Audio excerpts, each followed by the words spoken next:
Le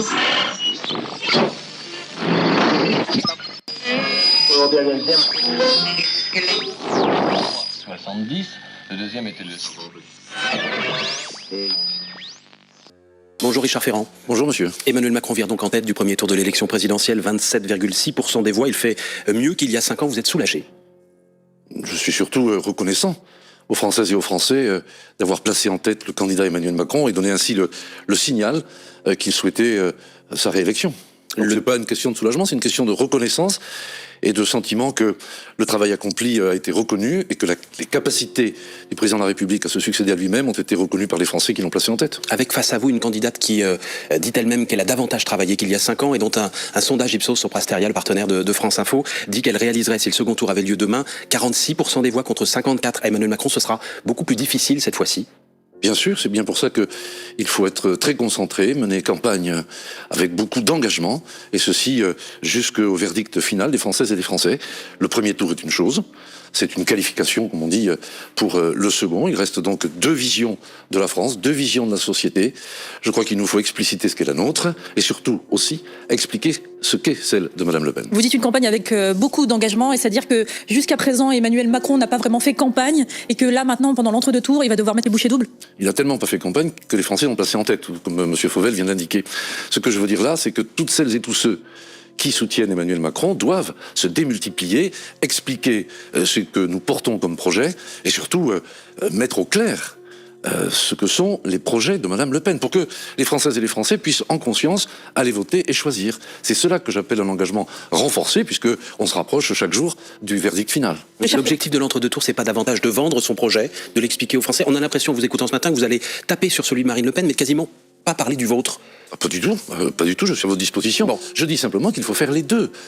Il ne s'agit pas, de faire les deux parce que vous comprenez, il ne s'agit pas simplement de stigmatiser un adversaire. Les Français sont assez grands, on va pas... Vous savez, quand on dit aux Français que l'extrême droite, ça rappelle le bruit des bottes, vous voyez bien que c'est quelque chose qui ne fonctionne pas. Donc, il faut aller plus en profondeur pour dire, voilà ce que nous proposons, et voilà clairement ce que Mme Le Pen propose. Je vais vous donner un exemple concret. Oui. Allez, je le dis à vos auditeurs, allez chercher le programme militaire de Mme Le Pen sur son site, page 10. Oui. Eh bien, ce que l'on nous dit, c'est on sort de l'OTAN, on passe une alliance stratégique avec la Russie, on arrête toutes les coopérations structurantes avec les pays européens, singulièrement l'Allemagne. Alors ça, est-ce que c'est ça, Richard Ferrand, parce que c'est l'élément de langage qu'on entend. Non, c'est pas l'élément de langage. Hier soir, ici même, Julien de Normandie sur ce plateau. Il a bien fait, si vous l'a dit. Mot pour mot, la même chose, et on lui a répondu, puisque la question, nous l'avons avec Salia posée à Marine Le Pen vendredi dernier, puisqu'elle était à votre place. Marine Le Pen nous a dit, cette partie de mon projet a été rédigée avant la guerre en Ukraine, la sortie de l'OTAN n'est plus d'actualité aujourd'hui. Non mais, oui, mais vous comprenez, c'est pas un erratum qu'il faut faire, parce qu'il y a la guerre en Ukraine. C'est que avoir eu cette idée, y compris avant la guerre en Ukraine, c'est juste une folie. C'est juste contraire à la construction européenne, c'est contraire à l'intérêt national, c'est contraire à la sécurité des Français. Donc c'est pas parce qu'on écrit des sottises avant qu'on éclate une guerre que ce sont de moindres sottises. Mais je pourrais vous dire d'autres choses. Songez quand même, songez que celle qui voudrait être présidente de la République, eh bien, elle nous a expliqué que le vaccin contre la Covid, c'est dubitatif, qu'il fallait pas y adhérer. Nous aurions tous mangé de l'hydroxychloroquine. Je vous rappelle qu'au pic de la Covid, elle disait qu'il fallait laisser tous les commerces ouverts. Enfin, voilà qui est la personne qui prétend avoir les qualités requises pour présider aux destinées de la France. Alors je sais bien que nous avons tous une mémoire de poisson rouge, mais enfin quand même, il faut se souvenir des prises de position successives face aux 2 grandes crises qui ont frappé notre pays. Ça veut dire que si on l'avait suivi dans ce qu'elle proposait pour gérer la pandémie de Covid, ce sont des vies que nous aurions perdues. Il faut tout de même mettre l'enjeu au niveau de gravité où il se pose. Sauf que Richard on ne peut pas faire n'importe quoi et simplement, comme elle le fait, taper sur le candidat sortant pour justifier et faire oublier ce qu'elle porte. Parce que, excusez-moi, mais les valeurs qu'elle porte, qui consistent d'ailleurs à renier la Déclaration universelle des droits de l'homme, pour commencer, modifier notre Constitution ensuite, comme ça, là, va que je te... Bien. Tout ça a été dissimulé, travesti, derrière une aimable ménagère de plus de 50 ans, qui est gentille, qui caresse les chats, et que M. Zemmour avait presque rendu aimable. Alors, maintenant, c'est la finale, donc il faut revenir aux choses sérieuses, il faut regarder ce qu'Emmanuel Macron met sur la table, et ce que Mme Le Pen met sur la table, et sortir des artifices de la communication. Pourquoi ça, vous l'avez pas dit pendant le quinquennat? Est-ce que, quelque part, vous, au gouvernement, dans la majorité, Emmanuel Macron n'a pas contribué à la normalisation de Marine Le Pen, à sa dédiabolisation? Et on a entendu un ministre de l'Intérieur, lors d'un duel, avec Marine Le Pen, lui dire, vous êtes trop molle, Madame Le Pen. C'était Gérald Darmanin. Non, mais ça m'aurait étonné que, quoi qu'il arrive, ce ne soit pas de la faute de la majorité sortante. Mais vous avez une responsabilité dans le sens où vous avez dirigé le pays pendant 5 ans. Mais madame, tout le monde a toujours une part de responsabilité dans les évolutions de notre société. Donc évidemment qu'il nous faut assumer la nôtre. Ce serait malhonnête de dire « Ah non, nous étions hors de tout », évidemment. Mais enfin, ce qui s'est également produit et traduit dans les urnes, c'est que les forces démocratiques, républicaines, qui pourraient mettre sur la table une offre politique distincte, je pense aux Républicains, je pense au Parti Socialiste, vous voyez bien qu'ils n'y sont pas parvenus, au point il y a eu pendant tout le début de la campagne que 2 offres politiques sur la table. Donc, ça veut dire que c'est la faute des autres si Marine Le Pen est très haut aujourd'hui? Non, vous me demandez si nous avons une part de responsabilité, je vous ai répondu oui. En partie. Je ne dis donc pas c'est la faute des autres, je dis que chacun doit prendre sa part. C'est ça que je dis très simplement, et sans être injurieux pour personne. Et puis c'est pas une question de faute, ça se pose pas comme ça. Simplement, on voit bien que l'évolution de notre société, l'évolution des partis politiques qui, selon la Constitution, je vous le rappelle, concourent à la vie de la nation, eh bien, ils y concourent de moins en moins, parce qu'ils sont moins fréquentés, moins attractifs, que les Français embrassent des causes ponctuelles qui leur tiennent à cœur, mais ne pratiquent plus, si vous voulez, l'engagement militant comme cela a été un temps fut. J'entendais des responsables d'instituts de sondage ou autres dire que, en effet, aujourd'hui, les Français sont sensibles à un ou 2 points qui leur paraît majeurs, et que c'est ainsi qu'ils décident de porter leur suffrage. De sorte que il n'y a plus d'identification collective, je dirais, à un projet global. Bon, voilà, c'est une chose, tout le monde y a sa part, et puis c'est aussi l'évolution de notre monde, et nous devons nous être humbles face à cette complexité pour essayer d'aller convaincre et d'aller réintéresser celles et ceux qui se sont éloignés de la politique. Pendant cette élection, 3 candidats à gauche ont appelé à voter Emmanuel Macron hier, la socialiste Hidalgo, le communiste Fabien Roussel et l'écologiste Yannick Jadot. Jean-Luc Mélenchon, quant à lui, a appelé à faire barrage à l'extrême droite. Pas une voix à Marine Le Pen, a-t-il dit. Est-ce que vous le remerciez ? Écoutez, moi je ne peux que me réjouir et remercier, oui, d'une certaine manière, toutes celles et tous ceux qui ont conservé au plus profond d'eux-mêmes le réflexe républicain qui veut que, évidemment, on ne peut pas envisager, surtout lorsqu'on est engagé à gauche, un seul instant, de faciliter l'accès au pouvoir de l'extrême droite, bien sûr. Il faut faire barrage à l'extrême droite, dit Jean-Luc Mélenchon, mais il n'appelle pas clairement à voter Emmanuel Macron. C'est ce qui manque ? Non, moi je ne suis pas là pour faire des reproches. Nous devons être rassemblés et unitaires. Et moi, vous savez, je suis né à gauche et je mourrai à gauche. Et rappelez-vous qu'aux origines du mouvement d'Emmanuel Macron, c'est quoi ? Ce sont exclusivement, au départ, des femmes et des hommes qui viennent de la gauche, qui... Au départ, oui. Non, mais c'est ça la vérité. Qui ensuite ont mis sur la table un projet autour d'un candidat Emmanuel Macron et qui ont dit que sans appellation d'origine politique contrôlée, si je puis dire, celles et ceux qui voulaient venir se rassembler pouvaient le faire autour de notre projet. Notre histoire, elle vient de là. Donc, ensuite, elle s'est élargie largement, et heureusement, c'était notre projet, le dépassement des clivages pour rassembler autour d'un projet. Et donc, aujourd'hui, il nous faut continuer dans cette dynamique pour faire en sorte que nous soyons toujours plus nombreux à porter une solution pour la France, là où Le Pen ne porte qu'une impasse. Justement, Richard Ferrand, vous savez qu'il y a une interrogation aujourd'hui chez une partie des électeurs de gauche qui disent « On n'est pas bien sûr d'aller voter pour Emmanuel Macron dans 15 jours. Si vous deviez leur adresser un message, une mesure, et une seule, qui se trouve aujourd'hui dans le projet que vous défendez, dans le projet d'Emmanuel Macron, une mesure de gauche pour qu'il se déplace dans 2 semaines pour voter pour Emmanuel Macron. » Mais une seule. Je vais vous répondre tout de suite. C'est le versement direct à la source, si je puis dire, des aides sociales. Voilà. Ça, c'est une mesure de gauche. Non, mais je récuse, je voulais le dire avant, mais sinon vous auriez cru que je voulais pas vous répondre directement. Mais je récuse cette classification qui consiste à dire ça c'est de gauche, ça c'est de droite. La solidarité, la fraternité, elle est au cœur de notre projet. Simplement, tous les mauvais procès l'ont fait oublier. Ça veut dire quoi, le versement des aides sociales directement ? Aujourd'hui, vous savez, on fait toujours des rapports, des polémiques sur la fraude sociale. Hein, on dit, voilà, il y a des Français qui trichent et qui vont accéder à des prestations auxquelles ils n'ont pas droit. Mais on se moque du monde.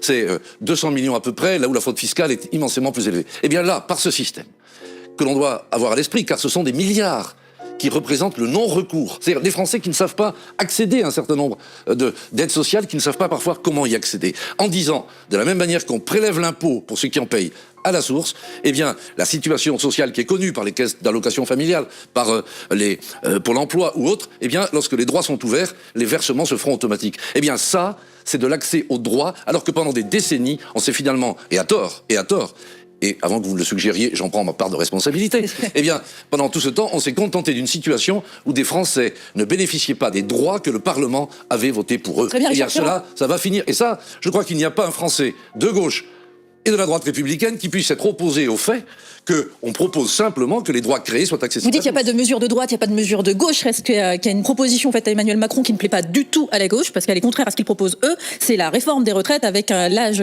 décalé à 65 ans. Est-ce que vous êtes prêt à bouger là-dessus pour pouvoir convaincre les électeurs de gauche à voter pour vous ? Non mais ce que nous voulons faire, et il faut l'expliciter mieux, c'est allonger de 4 mois pendant 9 ans l'âge légal de départ à la retraite. Tout en disant qu'il nous faut mieux prendre en compte qu'aujourd'hui le caractère usant de certains métiers, le caractère pénible de certains métiers pour permettre une retraite à 62 ans. Et bien sûr, pour les personnes, les travailleurs handicapés, la retraite sera maintenue à 55 ans. Mais l'intérêt de tout ça, moi je viens du centre Finistère, vous le savez peut-être, où il y a des abattoirs, où il y a beaucoup d'industries agroalimentaires qui sont physiquement extrêmement dures comme métier. Eh bien ça veut dire quoi? Ça veut dire qu'il faut à la fois s'interroger sur la santé au travail, faire en sorte qu'on réinterroge les carrières à 40-45 ans, parce qu'on sait très bien que quelqu'un qui fait du travail de force ne pourra pas le faire en bonne santé durablement. Ça va induire tout cela. Est-ce que Richard Une Ferrand, vous réorganisation souhaitez du travail, repousser la l'âge formation dans les métiers pour qu'on puisse réorienter sa carrière. C'est ça qui, quelque part, est assez Vous souhaitez révolutionnaire. plutôt que de repousser l'âge dire- légal de départ à la retraite, là où Marine Le Pen préfère l'abaisser à 60 ans. Oui, non, mais elle rase gratis, si vous voulez. C'est vrai que c'est beaucoup plus sympathique de dire « je vous propose une retraite complète à 60 ans » que de dire « parce que nous voulons enrichir notre modèle social. Nous voulons des nouveaux droits. » Je vous le rappelle, vous me parliez de mesures sociales, monsieur Fauvel. On dit que l'on veut prolonger jusqu'à l'âge de 12 ans les aides qui existent aujourd'hui en matière d'éducation de jeunes enfants.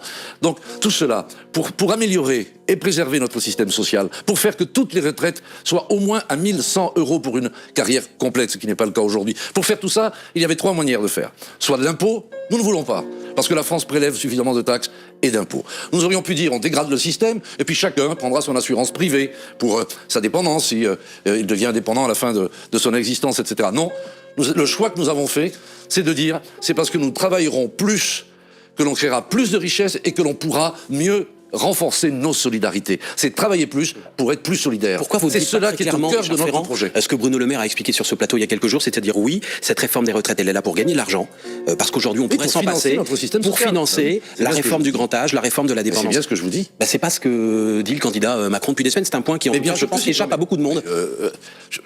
Oui, c'est une Candidat réforme faite Macron, pour gagner de l'argent.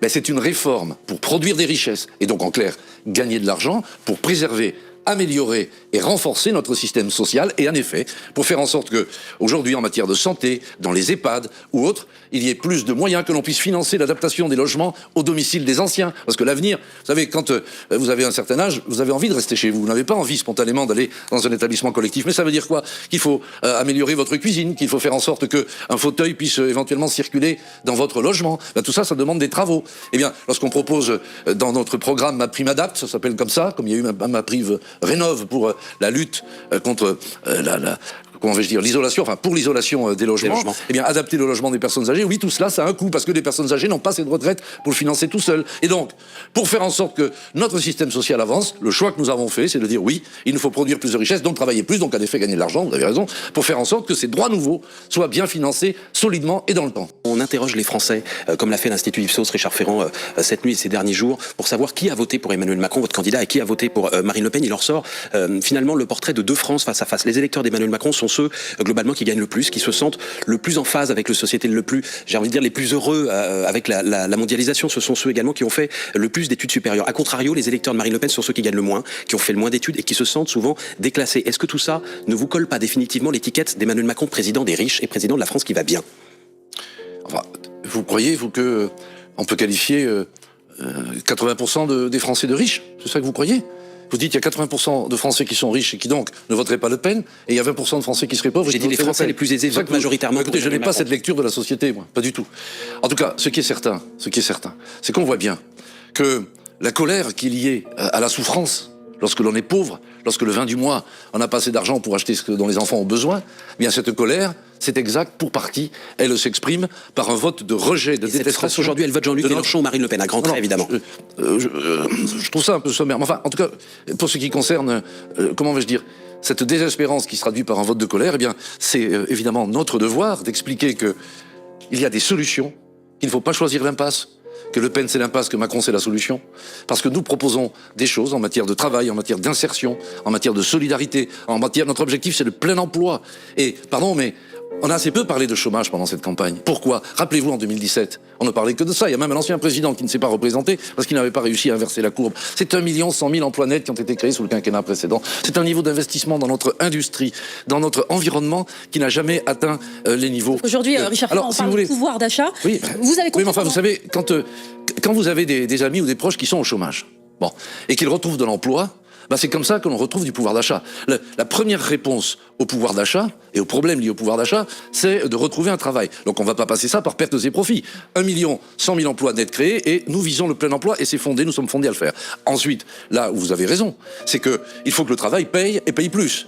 Parce que si l'on travaille et que l'on ne tire pas une rémunération suffisante, alors là je rejoins ce que disait M. Fauvel à l'instant, évidemment que cela crée un sentiment d'injustice et de frustration et donc de colère. C'est bien pour ça que nous disons premièrement, qu'il nous faut systématiser l'intéressement et la participation, qu'il faut que lorsque des dividendes sont versés dans une société, eh bien, cela doit s'accompagner de versements pour ceux qui ont créé la richesse, c'est-à-dire les travailleurs. Donc, ça, c'est un aspect fondamental. Le second, c'est que la prime Macron, défiscalisée et désocialisée, comme on dit, c'est-à-dire sans cotisation, doit pouvoir être augmentée, et ce, peut être triplé et atteindre jusqu'à 6 000 euros. Donc, c'est toute une batterie de mesures pour le pouvoir d'achat. Donc, il va falloir faire plus. Si les entreprises gagnent plus, elles doivent redistribuer plus. Mais ce n'est pas par l'impôt qu'on veut le faire, c'est par ces incitations aux entreprises à le faire. Il y a eu la PMA pour toutes dans ce quinquennat, Richard Ferrand, il y a eu l'allongement du congé paternité. Quelle serait la grande réforme de société d'un deuxième quinquennat Macron? Le droit de mourir dans la dignité. C'est cela qui va faire l'objet. Le président de la République candidat a dit qu'il souhaitait qu'une convention citoyenne soit organisée autour de ce sujet pour que l'on trouve l'organisation en France qui puisse se convenir comme réponse à ce sujet, qui est un sujet douloureux, intime. On parle tout de même de la fin de vie. Bon. Convention dont vous reprendrez sans filtre les conclusions, quelles qu'elles soient. Non, mais dans notre République, il y a un filtre qui s'appelle le Parlement. Oui. N'est-ce pas ? Et donc, il ne s'agit pas de s'en débarrasser. En tout cas, croyez bien que moi, je veille... C'est le président de l'Assemblée. Parce que l'Assemblée... Mais c'est pas... Attendez, sans le Parlement, il n'y a plus de démocratie. Sans le Parlement, il n'y a pas de République. Vous savez, les présidents de la République, ils changent. Ils ont un peu de pouvoir, parfois, beaucoup, sous la 5e. Parfois, ils inaugurent les chrysanthèmes, sous la 3e. C'est l'Assemblée nationale qui assure, depuis 233 ans, la constante de l'histoire, de la République, de la démocratie. La permanence de la République française, c'est l'Assemblée nationale. Sur le Parlement, il n'y a pas de démocratie, dites-vous. Vous êtes président de l'Assemblée nationale. Il y a une promesse qu'Emmanuel Macron n'a pas tenue. Une promesse de 2017, c'est la proportionnelle. Cette fois-ci, ce sera la bonne si Emmanuel Macron est réélu. D'abord, vous lui demanderez. Mais vous, en tant que président de l'Assemblée nationale, vous le souhaitez aussi. Moi, j'ai déjà répondu à cette question.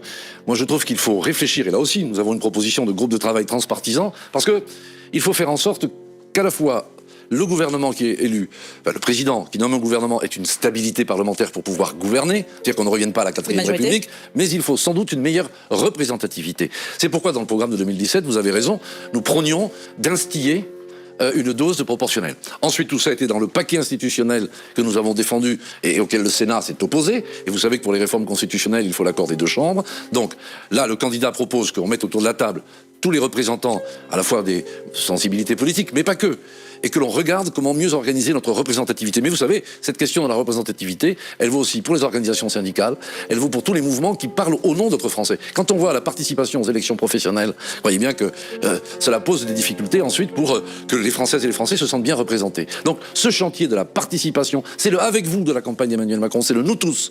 Eh bien, il va falloir l'ouvrir car il est urgent pour redonner de l'oxygène à notre démocratie. Merci à vous Richard Ferrand, président de l'Assemblée nationale.